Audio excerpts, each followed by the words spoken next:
Se dovessimo metterci lì a fare una didascalia fotografica di tutti i Jenny, da dove siamo partiti a come siamo arrivati alla quinta stagione, ci vuole un bel po', perché poi ci sono tutte costruzioni psicologiche, emotive, interpretative che hanno fatto sì che comunque in tutte le varie stagioni Jenny avesse, durante questa sua discesa verso gli inferi, delle trasformazioni, ma delle trasformazioni dovute semplicemente al fatto che si avvicinava sempre di più verso il male.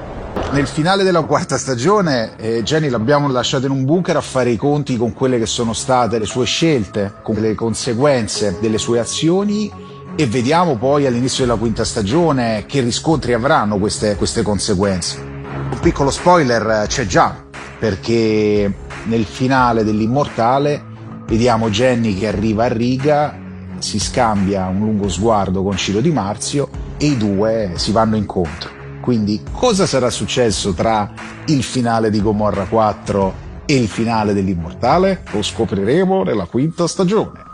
Questi due personaggi li abbiamo visti amarsi, odiarsi, piangere l'uno per l'altro, combattere l'uno per l'altro, combattere l'uno contro l'altro. Quindi secondo me questa quinta stagione sarà una nuova sorpresa, sarà un'evoluzione del rapporto di questi due personaggi che ormai dopo 5 stagioni sono diventati degli uomini. Main actor. Io sono un fake.